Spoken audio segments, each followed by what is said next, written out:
I think I saw you last in Dallas at Breakthrough. Yeah, I think, gosh, that was 4 years ago? Yeah, isn't that crazy? At least 4 years. Yeah. And before that, we were on the set in Winnipeg. I know I was just thinking about how cold it is and how beautiful and sunny here in Southern California. And I was like, oh my goodness, we're so lucky. And nice to meet you, Bradley. Nice to meet you too. Sorry, babe. That's okay. Have You all needed to catch up. nice to meet you and talk to you about this project. It's really cool. Thank you. Nice to meet you. So, tell me a little bit about the journey where you first had the idea of putting a children's book together. Was it a long-held dream? Was it something Yeah, I always wanted to write a children's book. I actually wanted to write them before my own memoir because I taught preschool and I have a really big family. And I just know how important reading is to children. And also when you impart like an encouraging and special message to them, like it stays with them. And just when we were kids, we have favorite books and those messages stayed with us. And so anyways, I'd always wanted to write one, and I didn't really know where to start and how and all that jazz. And then when Bradley and I were first dating and getting to know each other, we talked about how important prayer was in our lives and how important for me, how it's literally carried me through my entire life and through the ups and downs and all that. And so we just thought, wow, wouldn't it be nice to sort of bolster kids with, self-esteem and confidence, and also introducing them to a gentle introduction into prayer and their yes. connection to God. And so we just know how important that was for us and how important those words of encouragement, you can never hear them enough, I don't think. And so Right. Yeah. that's really sort of the impetus behind the idea.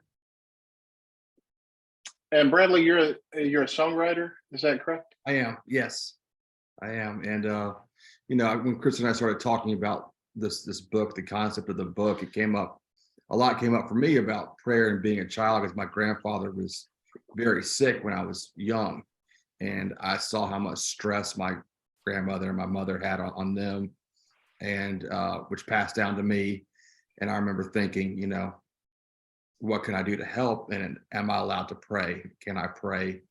I spent years going to church, but at the same time, it seemed like just a big thing to do, to talk to this person, this spirit that was in charge of everything. And through the book and through writing it, it comes across that yes, you can pray as a child. You can pray for your pets. You can pray for your grandparents. You can pray for your friends at school, and that everything is in a plan that God has and wants to hear from you. So that's where it came out for me.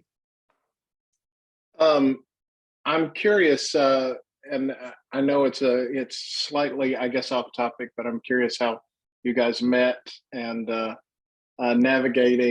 meeting people. I would imagine, not that I would know, but somebody being famous or in the public eye, when you're getting into like dating or whatever, is probably a little bit like you'd have to be guarded, I would think, so how did this happen? And both of you seem to share faith together. So it seems like it's a good fit, but probably not an easy one to find. Let's say that. Yes, 100%. So during the pandemic, we met on a dating app, and I was in Nashville because I was going to start my tour, and we were going to start rehearsals, and then the world, of course, shut down.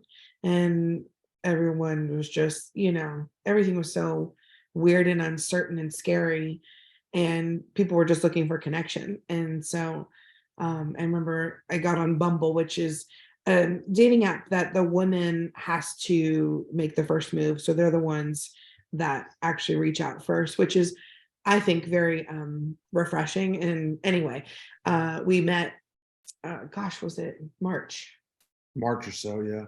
It was like May. Well, we met in May. That's when we first. Yeah. And so May of 2020. Yeah. And so of course I'm guarded, and of course I'm like, what do people really want from me? And it's funny because Bradley and I mean, we joke all the time that we talked forever, and I was like, when is he going to ask me for my phone number? Like, he's such a gentleman. He's so kind and respectful. What is this? What a concept.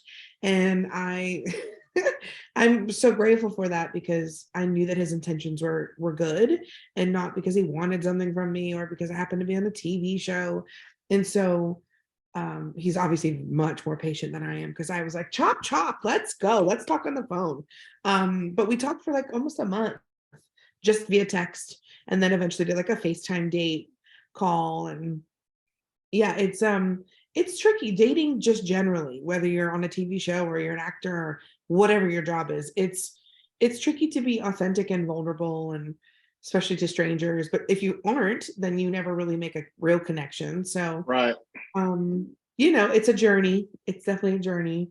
But I think you find the right people, the people that you're meant to find. And I think that's what happened. Gratefully. Bradley, are you from Nashville? I am. I was born in Nashville. Yes. Okay. I love that city. Yeah. It's fun. Have you relocated, or where are you living? Well, part-time here in LA, and then we've just been in Nashville since the show wrapped for the past 8 months. So, which is nice, because we had a chance to spend time with our families. And it's hard because when I was on a show for 6 years, gratefully, I just didn't have a lot of free time. So now it's been really nice to just hang out with friends. I mean, we were obviously working on the book and working on an album we wrote to go with the book, and music just generally. So it's so hard because it's so beautiful here. And then I go back to Nashville and I'm like, I love it here. So we just keep going back and forth. Well, you're blessed to be able to go back and forth. Amen. Amen. Amen. I haven't been to LA since before the shutdown, so I'm looking forward to Oh, a little good. trip. Your- Yeah, they haven't done many junkets since then, Yeah, of course not. Yeah. The studios were really hesitant to, and that's where I did most of my traveling is, hey, you want to come to LA? Yeah, absolutely. Let's go. Yeah. Yeah, why not? Yeah.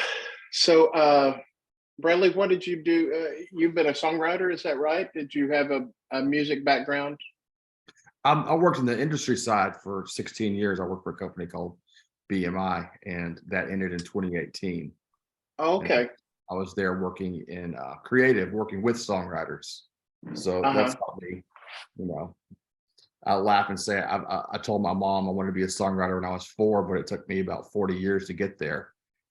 So but yeah, I've spent a lot of time in the industry side. My dad was in the industry for a long time, but I'm really enjoying creating, and can't wait for everyone to hear this album that Chrissy and I are putting out on Friday. Yeah, well, she's got a great voice. Thank you.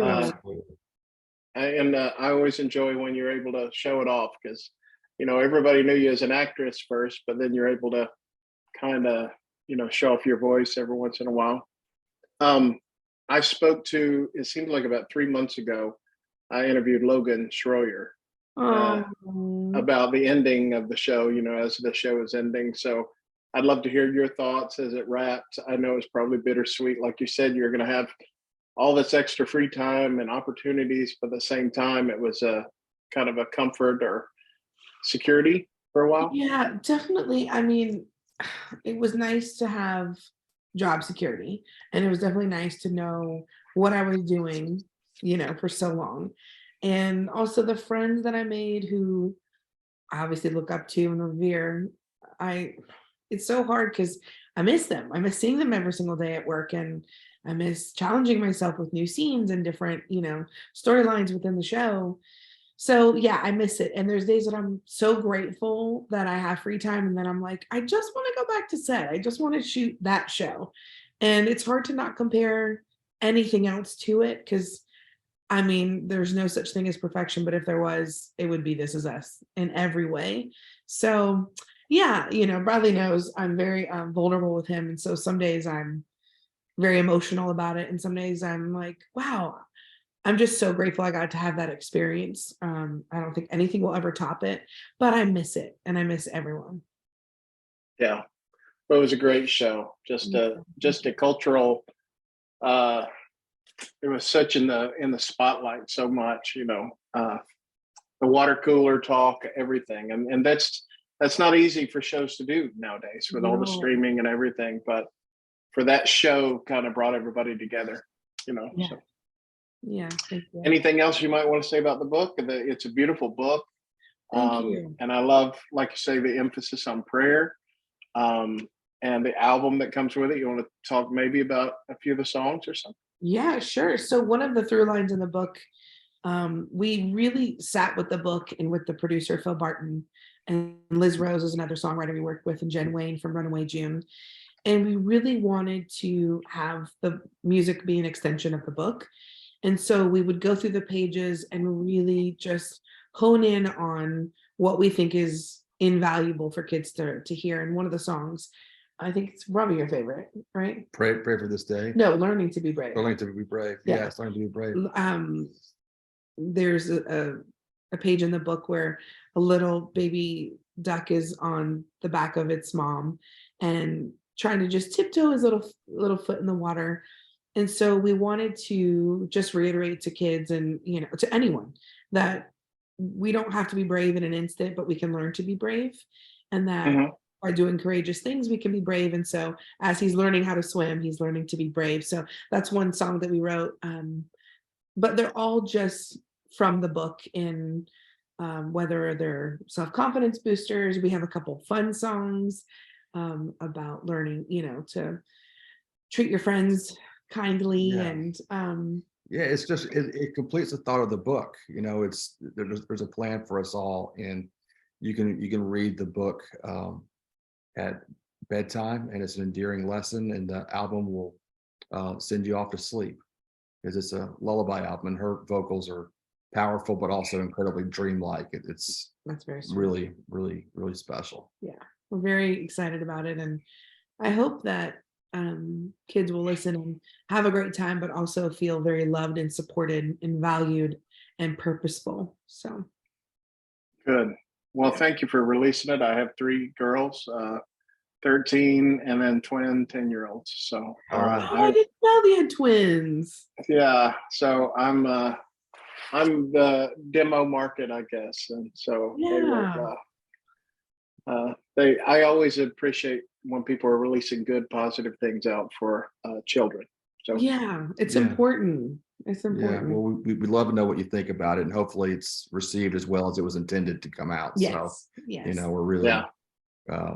really understand how much there is, how few things there are that you can just hand over to a child and not worry about, Yeah. and this is too. absolutely. Yeah. Yeah. Yeah. Well, it's good to catch up with you. Good to talk to you again Yeah, today, and nice to meet you, Bradley. Pleasure to meet you. Thanks for having me. And I hope you have a So- good